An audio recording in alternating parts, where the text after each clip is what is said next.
Hello, welcome to another Ossett History podcast, and this is another essay chosen by Year 12 as one that they would have found quite difficult. I want you to remember that when you go into the exam, you must think on your feet. You cannot regurgitate one of these example answers. The likelihood is that you're going to get a question that's at least slightly different. In this case, to what extent was military force the most important factor in overcoming opposition to the rule of William, you must have a paragraph on military force, and you'll see that in fact I do in the plan. And the plan suggests that military force, in my opinion at least, was the most important factor in overcoming opposition to William's rule. But there was also the key factor of leadership, which I will argue is almost as important as military force, and the poor rebel coordination, alongside the lack of a recognised rebel leader who could have coordinated the English behind them. My conclusion, as you will see at the end, is that military factors were the most important, especially castles, and you'll see what I'm going to talk about in a little while to illustrate my argument, to support it. Now, during this podcast, there will be a number of pieces of information that will flash up on the screen. They don't coordinate with what I'm saying, they're just bits of information that you perhaps might not have heard before because I've been doing a little bit of that extra reading that I've been asking you to do, and I'm doing it for you. So feel free to get a pen and record those bits and pieces. But for the first paragraph, military force, and really the whole argument of my essay would be that military force was the key reason. Now, there's a number of bits and pieces that I could point to here. I'd say primarily castles. That will be the key point of my argument. And perhaps one of the things which I'd really point to is the fact that the Vikings invaded England during William's reign, but never actually fought a Norman army. There's no record of them doing that. They went away. So originally, Sweyn of Denmark sent his brother across with an army. They helped the northern rebels, and they may have attacked a smaller Norman force in York, or it may have been the English rebels that did that. They kind of joined forces and did a bit of pillaging like Vikings are known to have done. But as soon as William's main army marched north, the Vikings went to the Humber. Later, Sweyn himself came across and joined in with Hereward the Wake on the Isle of Ely. But when the Norman army arrived, the Danes had already left. Now, there must have been something that had made Sweyn of Denmark decide England was not his for the taking.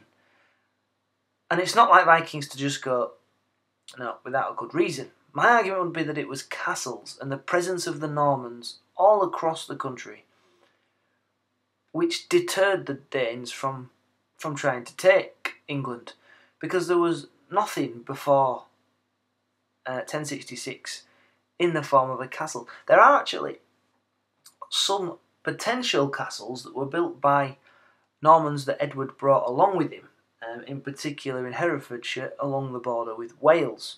I think he's called Ralph of Mance, something beginning with R. You'll find him in another podcast. He came across to try to defend the Welsh border and maybe built a castle, as the Normans would do. But they didn't have the technology to defeat castles. Another point I'd perhaps point to in that case, in my case of castles, is one of the first rebellions where the North rebelled at the same time as Edwin and Morcar in Mercia. And William marched north, building castles as he went. Supposedly, a castle built at Warwick deterred Edwin and Morcar from carrying on with the rebellion, and they submitted again to William. Aside from castles, there's the Norman army itself, which had managed to conquer England, but then defeated pretty much every single challenge that it came up against. There were certain outcrops of Norman smaller forces that were occasionally beaten, but by and large, they emerged victorious. If we go back to the castles example, and one that I forgot to mention is Edric the Wild. He tried to take the castle at Hereford, failed, and then had to melt back into Wales, where he had some Welsh allies. He later tried to take the castle at Shrewsbury. I believe it's on one of the bits and pieces that is coming up on your screen. took Shrewsbury, but not the castle, and when William arrived, he defeated that rebellion as well. So military force, and in particular castles, were fundamental to projecting the Norman force across the whole of England. And I think I've mentioned this to you before. The Normans used castles not as a defensive structure, but of a way of offence, of, like I say, projecting their power across the country. And there's a number of examples of either rebels failing to take a castle or William defeating rebels and then building a castle, which meant rebellion was a lot less likely.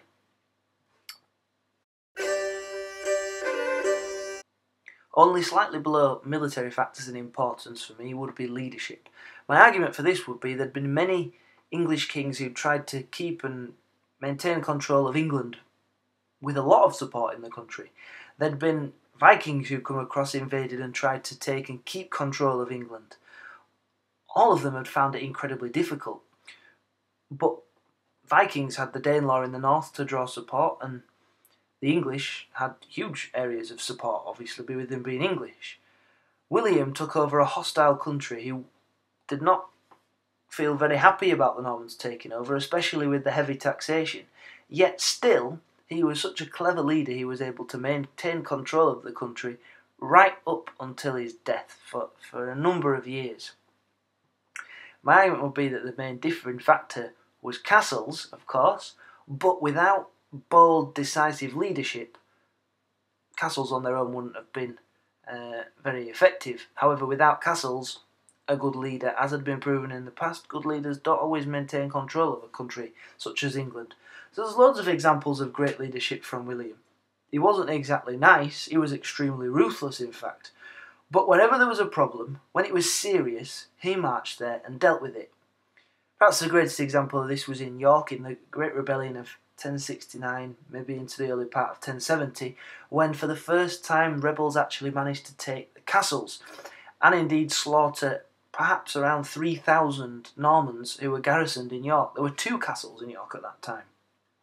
That's because the rebels had, for once, joined together.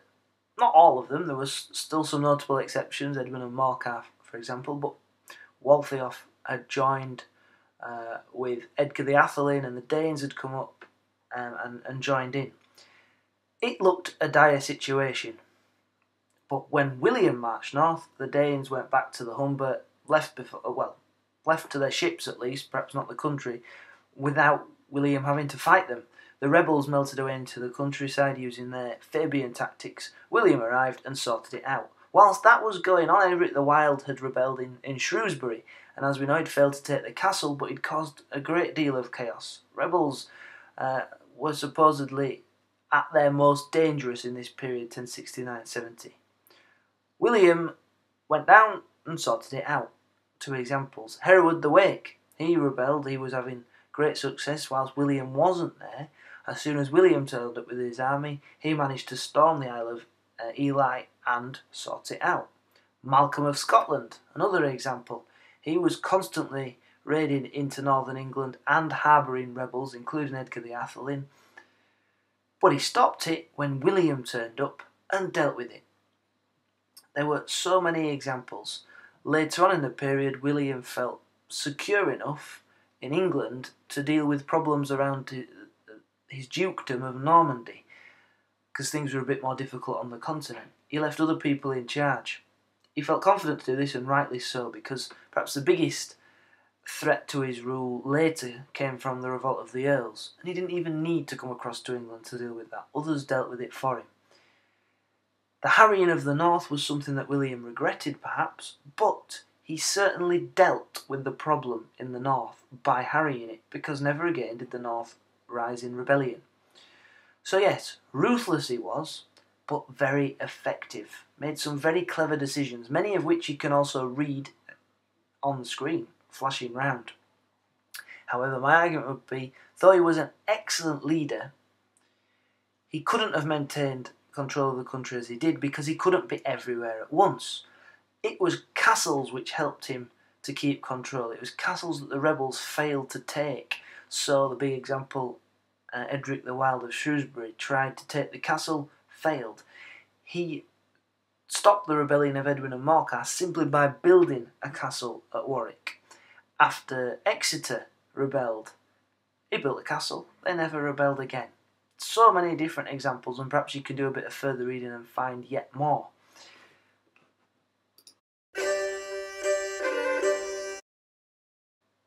Last but not least, the opposition that William faced, whilst fairly formidable at times, was never as strong as it could have been had the rebels all joined together and attacked at the same time. So, for example, first of all, we've got the rebellion of Exeter. That was led by the remaining Godwins, in particular Harold's mum. But Edwin and Morcar didn't join in, Edgar the Atheling didn't join in. Waltheof was another one who was a focal point, but he didn't join in. In fact, if we rewind a little bit, and you can read this going round, after William won the Battle of Hastings, the Witan and the leading magnates remaining were in London, including Edwin and Morcar. But before William arrived, Edwin and Morcar had left and gone north.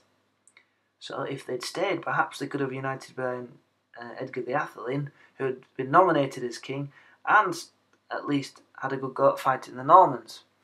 You think of the rebellions in the north, it was largely northern earls, sometimes joined by Edgar the Atheling, but Gospatrick was another one who rebelled against Norman rule, but not necessarily coordinated. There was that one time in 1069 where, allegedly, sources suggest Waltheof, Edgar the Atheling, Gospatrick, and a force of Danes all joined together.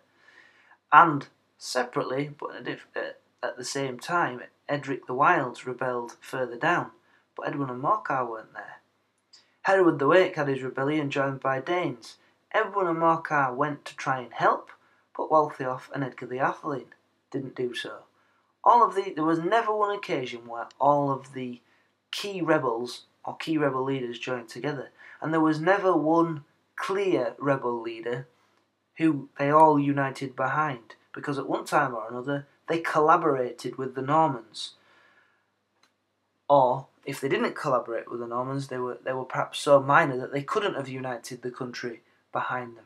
So yes, the lack of rebel strength in terms of rebel coordination and working together helped William. However, had it not been for Castles kind of dividing up the rebellions, and from William's bold, decisive leadership putting paid to where rebellions were occurring. I mean, there's lots of other reasons of William's decisive leadership, like being clever and using the ecclesiastical structures until he didn't need them anymore, and then getting rid of any bishops who he felt had suspicious loyalties. You know, he didn't think that they were particularly loyal. Rebellion at Exeter again, he was there, he dealt with it, and then he built a castle. I've gone through those bits and pieces. And so, in summary, military forces were fundamental to William being able to keep and maintain control of England. In particular castles, but also how he organised the military through the feudal system. Also through, as you can see reading round, he forced the church to pay for the garrison of castles, which was expensive as you can imagine. And also the church had to provide their own body of troops in times of emergency. There were occasions where William used the English feared himself. In fact, he even took an English army across to Normandy to deal with problems on the continent at times. For example, when dealing with a rebellion in a place called Maine, spelled M-A-I-N-E, in northern France. So William's military organisation helped him to keep control. This, I would argue, would have been extremely difficult, even with Castles, without him being such an excellent leader. So it's only just less important, because he could have been a brilliant leader without Castles and failed to maintain control. The rebels played into William's hands by not working together, but they still provided a very formidable force against him. So yes, military forces were the most important, in particular because of the castles. Hope that was useful. Make sure you write down some bits and pieces from the information that's flashed up on the screen. and make sure in the exam you think on your feet. You'll probably not be able to just regurgitate one of the podcasts that I've made for you. Thanks very much.